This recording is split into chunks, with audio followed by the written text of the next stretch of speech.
Oscar,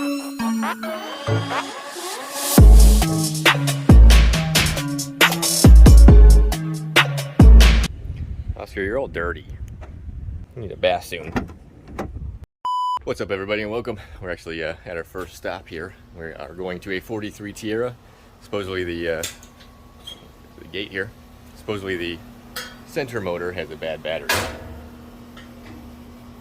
So we're gonna go test it, and then we'll replace it if we need to. We're here in Bel Air. This is a beautiful area. Let me show you. So here's our boat. It's a 43. This thing's awesome. It's got triple 425s on it here.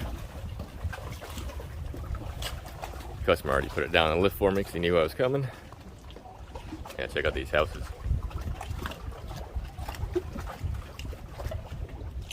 It's a pretty cool area. It's in its own little inlet here. Go right out into the bay. Anyway, let's jump on here.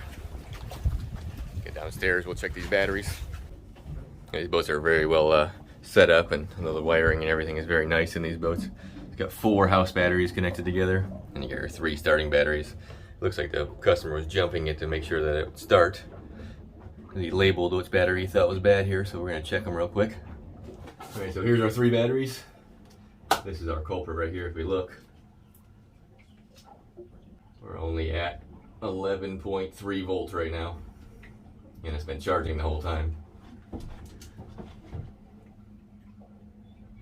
Yeah, this one's 12.9 and 12.9. So we gotta switch this battery out, and we'll test it and make sure it works.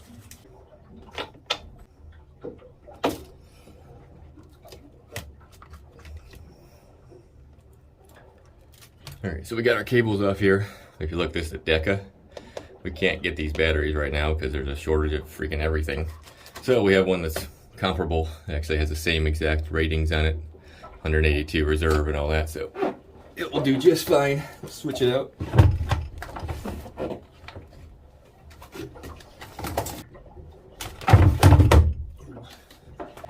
Alright, so as I tighten this up, the customer is lowering the boat down, so we can try to fire all these up just to make sure everything's good.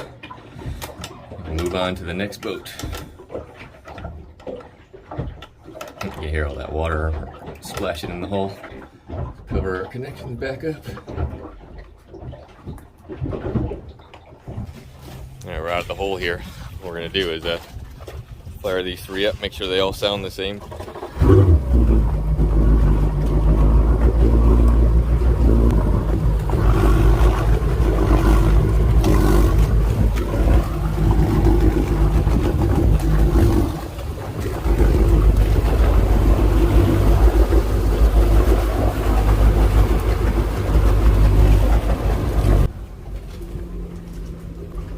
So all 3 are running. Looks like we have good voltage across the board here.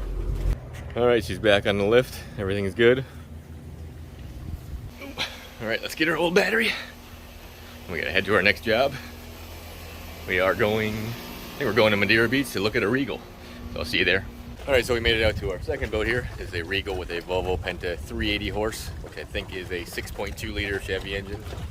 And we have hard starting and excessive fuel smell when running. So I'm gonna jump in here. I already got it opened up.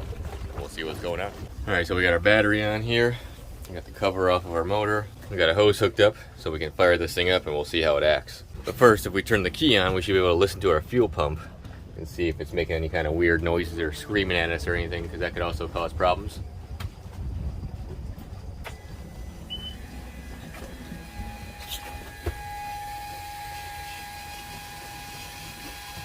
Our fuel pump's right here. Sounds fine. Usually they're really loud when they start to go bad. And green light, that's good. I don't smell any fuel right now, but you said when it's running you can definitely smell it. Let me go turn some water on and we'll fire it up. And before we start it, let's plug our computer in. That way we can see if we have any codes or anything. Alright, let's fire it up and see what it sounds like.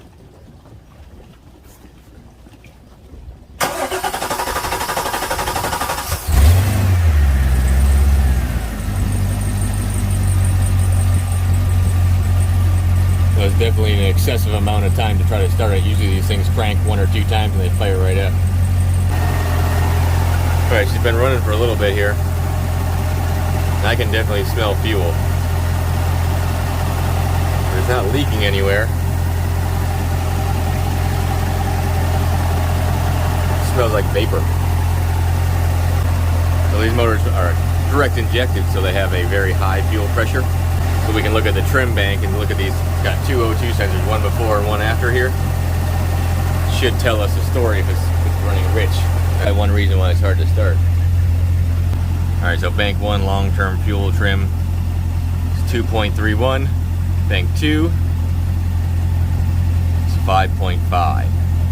So that means this side is running rich for sure. It's reading high fuel coming out of that exhaust. Let me shut it off. Alright, so looking at this, I just pulled up the trouble codes. See that way you can see this. It shows pending long-term fuel trim.